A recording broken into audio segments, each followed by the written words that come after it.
Chapter 16, Cheap Soap, Burned Oil, and Onions. The boys had to go twice around the State Archives building on the Forum before they found, on a quiet side lane, the entrance to the censor's office. At the door, an armed guard, a tough-looking young man. "What are you kids after?" he asked harshly. Mucius repeated the formula they had decided on. "We must speak to the censor's officials," he said as innocently as possible. "What's your business with them?" the guard asked, leaning indifferently against the wall. He took off his helmet and wiped his brow, for the day had grown rather warm. "We are bringing an important message," Mucius lied with a straight face. "A sensational story," Antonius added, nodding vigorously.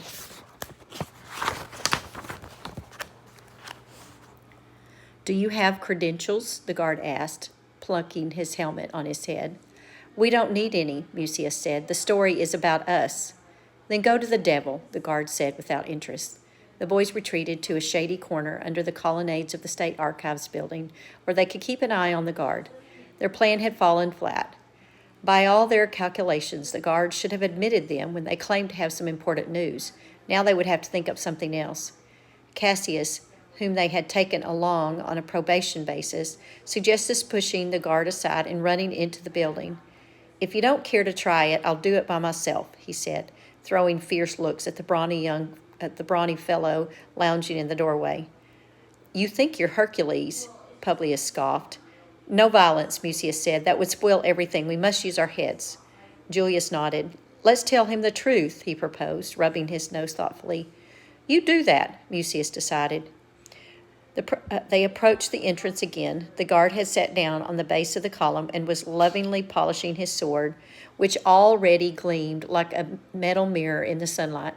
He looked up in surprise as the boys trooped up to him once more. "So you're here again?" he said. "We have great favor to beg of you," Julius began flatteringly. "Yes?" the guard asked skeptically. "Listen, kids, I'm just on guard here. I can't do anything for you." "We would not ask you to," Julius said, standing on his dignity. "All we wanted to do was check something with the official who takes the late news at night." Do you mean Megabates?"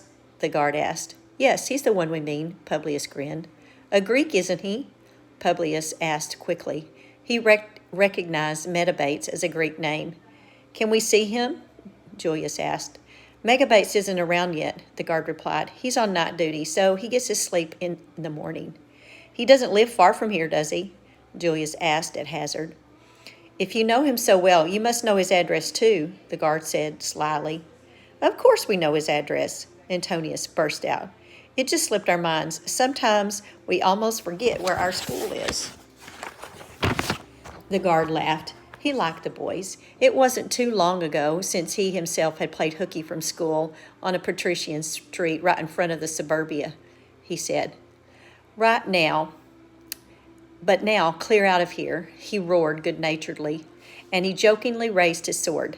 "Thank you very much," the boys called as they ran off in high spirits. They turned the corner and were once more in the Forum. The big square was swarming with people who had been lured out in the warmth of his first real spring day. The sun was shining, the sky was a brilliant blue, and a gentle breeze which smelled of spring blew from the south. Everybody looked happy, and the dazzling white togas and tunics the people wore showed that they had fetched out their finest clothes to celebrate so fine a day. But the boys weren't out for a leisurely promenade. They plowed their way through the crowd, using their elbows to good purpose. As they pushed on, Mucius glanced at the gloomy city jail at the foot of the Capitol. "That's where Rufus is," he said, stopping in his tracks. The others stared at the prison. "It must be awful in there," Flavius murmured. "The prisoners are kept deep underground," Antonius said. "Maybe we could dig a tunnel and free Rufus," Cassius proposed. Publius laughed at him. "Where would you start to dig?" he asked. "Right here in the Forum in the front of the whole world?" Cassius took offense. "All you can ever do is make silly jokes," he snorted, starting toward him. "It's just that you're too dumb to understand them," Publius retorted, clenching his fist. "Shut up," Mucius warned, stepping between them. "People are staring at us. If you want to fight, do it when we're alone." The boys moved on. They made their crowd to the Senate building, took a less crowded side street, and soon reached the gorge known as Suburi. Suburra. As they approached the corner of Patrician Street, they saw the building the guard must have referred to. It was a shabby 5-story tenement. The lower story consisted entirely of wretched little stores, mere niches in the building, with goods spread out on the sidewalk. On the corner was a barber's booth. The barber was standing in the street, cutting a customer's hair with an enormous pair of shears. The man sat submissively on a stool, and a group of street boys stood around, following the proceedings with interest. Next door there was a butcher shop. The meat hung on the big hook set into the wall. Then came a booth with a goat's head carved in stone above the entrance, indicating that this was where the milk was sold. With that came a laundry. After that came a laundry, a vegetable shop, and a dirty tavern. The boys wondered how to get into the building, since they saw no entrance. Finally, Mucius asked the barber where the door was. "Around the back," the barber said, jerking his shears over his shoulder toward Patrician Street.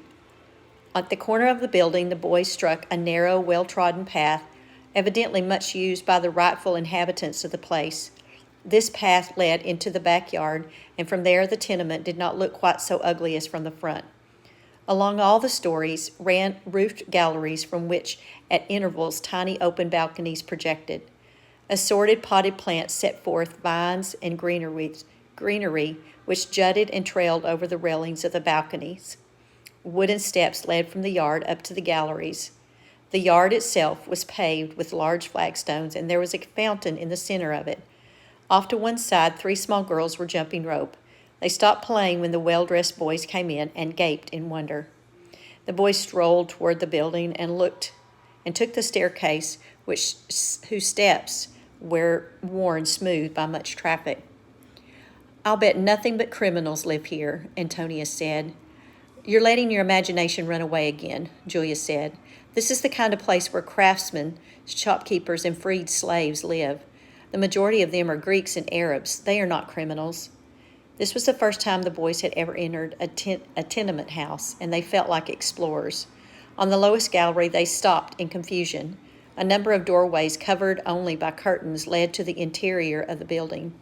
From behind those curtains, they could hear all sorts of noises: dishes rattling, children whining, shrill women's and hoarse men's voices quarreling.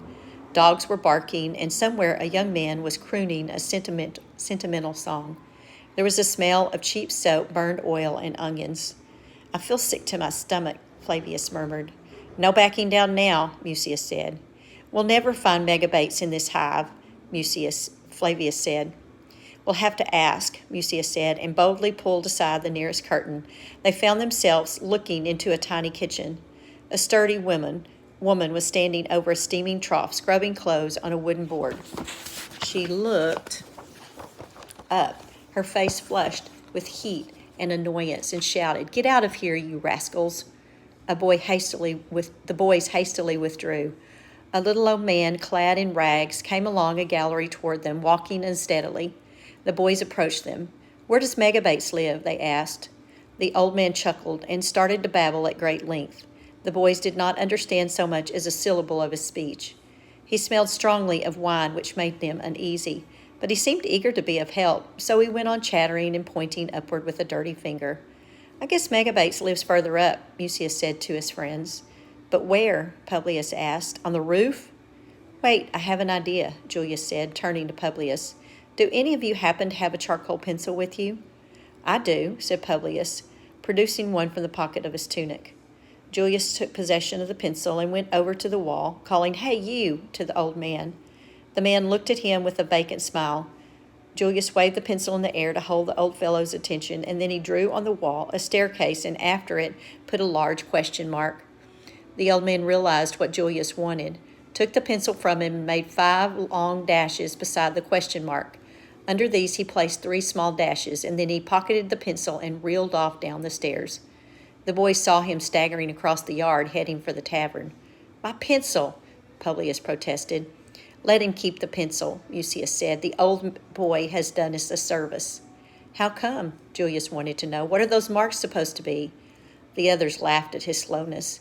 Megabates lives on the 5th floor, you idiot, Julius explained. What are those 3 dashes for? Flavius asked. Maybe the 3rd door? Mucius said hopefully. He had guessed right, for now they noticed that all the doorways were numbered. They climbed the wooden steps to the 5th gallery, where they stopped in front of the door marked 3. Mucius pounded his fist against the curtain, but this action produced no sound at all, merely a dense cloud of dust, and then he called out, Does Megabates live here? Whereupon a cross voice replied, Come in. I don't think we need to take our sandals off here, Mucius whispered to the others as he entered.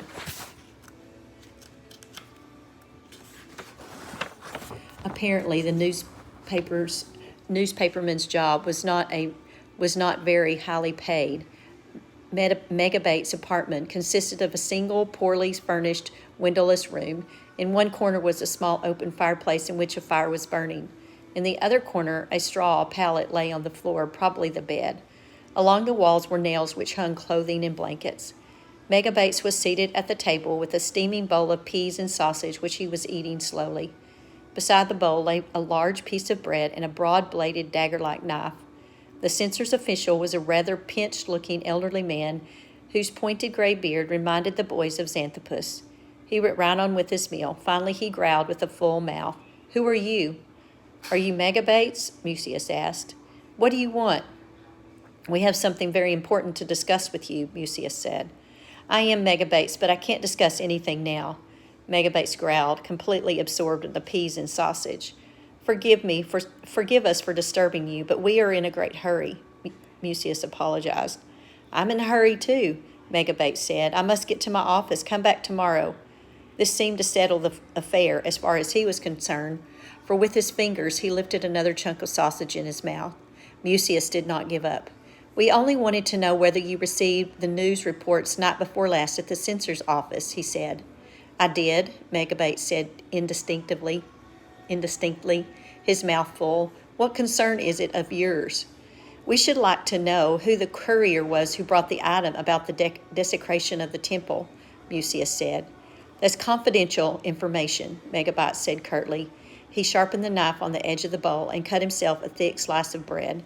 Please tell us, Mucius pleaded. Who are you anyway? Megabates demanded. Mucius Marcius Domitius. Megabates looked up, startled. Domitius? Are you by any chance related to His Excellency, the Honorable Tribune Domitius? He is my father, Mucius said as modestly as possible. Megabates jumped up, choked down his mouthful of bread, and bowed low. Forgive me, young sir. Why didn't you say so at once? Has your father sent you? Mucius nodded.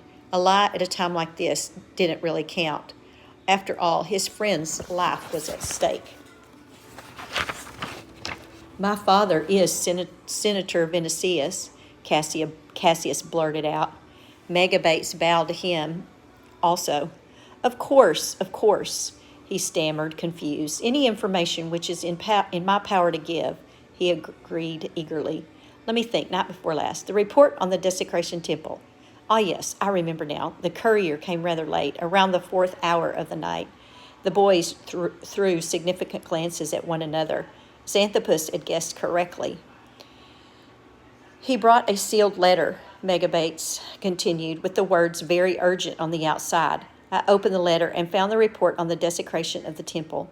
It was written in shorthand, but it was long, extremely long, and was therefore a great nuisance to us. I personally would have liked to have told the courier to get out. Why didn't you? Antonius asked. Why, how could I do that? Megabates exclaimed in alarm. The courier was sent by His Excellency, ex-consul Tellus. Ex-consul Tellus? The boys cried in amazement. Yes, Megabates said, by ex-consul Tellus, in person.